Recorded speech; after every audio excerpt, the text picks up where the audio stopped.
اسی وقت ختم کر دیا۔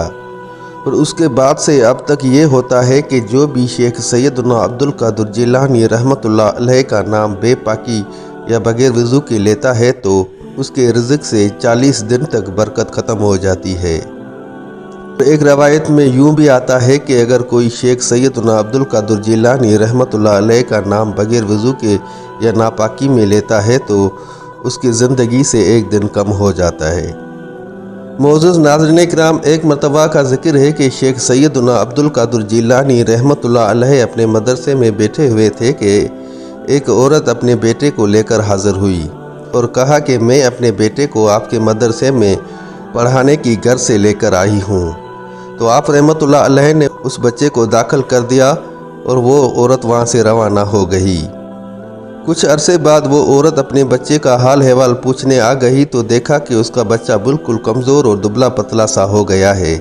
اور وہ جو روٹی کھا رہا ہے وہ بھی سوکھی ہوئی روٹی باسی تھی۔ یہ منظر دیکھ کر اس کو بہت ہی دکھ ہوا اور وہ آپ رحمۃ اللہ علیہ کی خدمت میں حاضر ہوئی۔ جب وہ آپ رحمۃ اللہ علیہ کی خدمت میں حاضر ہوئی تو دیکھا کہ آپ رحمۃ اللہ علیہ مرغی کا گوشت کھا رہے ہیں۔ یہ دیکھ کر اس کو اور بھی زیادہ دکھ ہوا اور بولی کہ حضور میں اپنے بیٹے کو آپ کے مدرسے میں پڑھانے کے غرض سے چھوڑ کر گئی تھی۔ جب میں چھوڑ کر گئی تھی تو وہ اچھا بھلا تھا، آج میں آئی ہوں تو وہ بالکل کمزور اور دبلا پتلا سا ہو گیا ہے اور وہ روکھی سوکھی روٹی کھا رہا ہے، جبکہ آپ یہاں پر مرغی کا گوشت کھا رہے ہو۔ یہ کہاں کا انصاف ہے کہ آپ مرغی کا گوشت کھائیں اور آپ کے شاگرد روکھی سوکھی روٹی کھائیں۔ جب آپ رحمۃ اللہ علیہ نے اس عورت کی یہ بات سنی تو آپ رحمۃ اللہ علیہ نے اپنی انگلی مبارک اس کی ایک ہڈی کے اوپر رکھ کر کہا کہ قم بإذن اللہ، یعنی کہ اٹھو اللہ کے حکم سے۔ بس یہ کہنے کی دیر تھی کہ وہ ایک دم سے اس ہڈی میں سے ایک مرغی زندہ ہو گئی اور مرغی زندہ ہو کر چلنے پھرنے لگی۔ یہ کرامت دیکھ کر وہ عورت حیران اور پریشان ہو گئی تو آپ رحمۃ اللہ علیہ نے فرمایا کہ جب آپ کا بیٹا بھی اس مقام پر پہنچ جائے گا تو جو جی میں آئے وہ کھا لے، لیکن فی الحال اس کو اسی روکھی سوکھی روٹی پر ہی گزارا کرنا پڑے گا۔ یہ سن کر وہ عورت بہت ہی شرمندہ ہوئی اور آپ رحمۃ اللہ علیہ کی خدمت میں معافی کی طلبگار ہوئی۔ ایک مرتبہ کا ذکر ہے کہ شیخ عبد القادر جیلانی رحمۃ اللہ علیہ اپنے مدرسے میں بیٹھے ہوئے تھے کہ ایک عورت روتی ہوئی آپ کی خدمت میں حاضر ہوئی اور کہا کہ میرا ایک ہی بیٹا تھا جو کہ دریا کے کنارے کھیل رہا تھا، اچانک اس کا پاؤں پھسل گیا اور وہ دریا میں ڈوب گیا، خدا را آپ کچھ کیجئے، میرا ایک ہی بیٹا تھا۔ تو آپ رحمۃ اللہ علیہ کو اس عورت کے اوپر رحم آ گیا اور آپ رحمۃ اللہ علیہ نے اس عورت سے کہا کہ جاؤ گھر جا کر دیکھو آپ کا بیٹا گھر پہنچ گیا ہے۔ وہ عورت یہ سن کر خوشی کے مارے بھاگتے ہوئے جب گھر پہنچی تو دیکھا کہ اس کا بیٹا گھر پر نہیں تھا۔ وہ پھر روتی ہوئی آپ کی خدمت میں حاضر ہوئی اور عرض کی کہ حضور میرا بیٹا ابھی تک گھر نہیں پہنچا۔ تو آپ رحمۃ اللہ علیہ نے ایک مرتبہ پھر دعا کی اور اس عورت کو یہی کہا کہ اب جا کر گھر دیکھو آپ کا بیٹا گھر پہنچ گیا ہے۔ وہ عورت ایک مرتبہ پھر بھاگتی ہوئی اپنے گھر پر پہنچی اور جا کر دیکھا تو ایک مرتبہ پھر اس کا بیٹا گھر پر موجود نہ تھا۔